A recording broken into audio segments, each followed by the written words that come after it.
అందరికీ శుభోదయం. ఈరోజు మన యాక్టివిటీ తరగతి గది నియమాలను గోడ పోస్టర్పై తయారు చేయడం.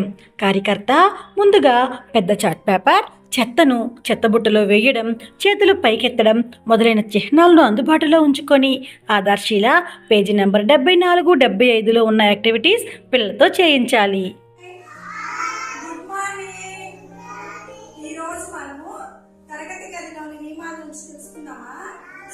క్లాస్ రూమ్ రూల్స్ అన్నమాట. క్లాస్ రూమ్ లో ఉన్నప్పుడు ఎలాంటి రూల్స్ ఉంటాయో తెలుసుకోవడము. నేను చూపిస్తా చార్ట్, మీరు చెప్పాలన్నమాట. ఇక్కడ ఏం చేస్తున్నారు పిల్లలు? డస్ట్బిన్ లో చెత్త వేస్తున్నారు కదా, మరి మనం కూడా అలాగే చేయాలి కదా. డస్ట్బిన్ లో వేయాలి. మనకి ఇక్కడ తడి చెత్త, పొడి చెత్త అని రెండు ఉంటాయి అన్నమాట. పొడి చెత్త అంటే మీరు వేస్తారా? ఏమేమి తెస్తారు మీరు? Chocolate covers, biscuit covers, papers, అవన్నీ పొడి చెత్తలో వేయాలి. తడి చెత్త అంటే మనం కూరగాయలు కట్ చేస్తాం కదా, ఆ కూరగాయలు కట్ చేసినప్పుడు వచ్చే వేస్ట్ ని తడి చెత్త అంటారు అన్నమాట. అవి వేయాలి. చెత్త అంతా ఎక్కడ వేయాలి? ఎవరైనా డస్ట్బిన్ లో వేయాలి. అందరు డస్ట్బిన్ వాడతారా? Very good. ఇప్పుడు క్లాస్ రూమ్ లో ఉన్నప్పుడు స్టోరీ చెప్పినప్పుడు ఏదైనా క్వశ్చన్ అడిగాను అనుకో, మిమ్మల్ని ఏం చేయాలి? మీరు హ్యాండ్ రైస్ చేయాలి. ఇప్పుడు పిల్లలు ఏం చేశారు? చేయి పైకెత్తారు కదా, ఇలా చేయి పైకెత్తి నేను చెప్తా అని చెప్పాలన్నమాట. ఇక్కడ పిల్లలు చూడండి ఏం చేస్తున్నారు? కొట్టుకుంటున్నారు. క్లాస్ లో ఉన్నప్పుడు కొట్టుకోవచ్చా? కొట్టుకోకూడదు. కొట్టుకోకుండా చక్కగా ఫ్రెండ్స్ లా కలిసిమెలిసి ఉండాలన్నమాట.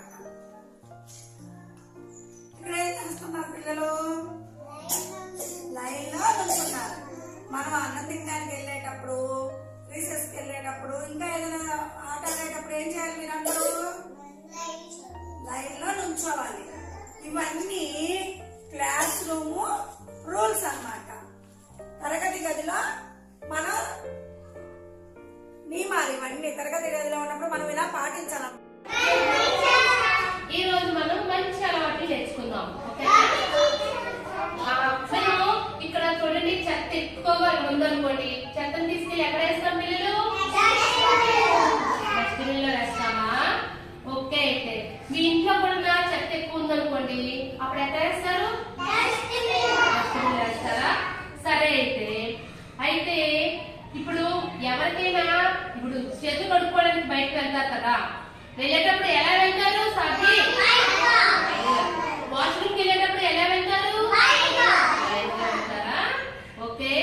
అయితే ఇక్కడ నేను ఒక పండు పేరు చెప్తాను, అది ఎవరికి ఇష్టమో వాళ్ళు చెయ్యకి చెప్పాలి. ఓకేనా? యాపిల్. అయితే ఇక్కడ చూడండి, సాత్విక్, వీక్షిత వాళ్ళిద్దరికి యాపిల్ అంటే ఇష్టమంట, అందుకే చేయి పైకెత్తి చెప్తున్నారు.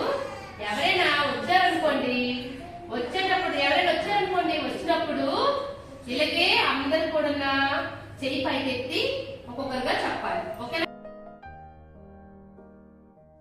ఈరోజు ఈ యాక్టివిటీని మన అంగన్వాడీలో చేద్దామా? Thank you.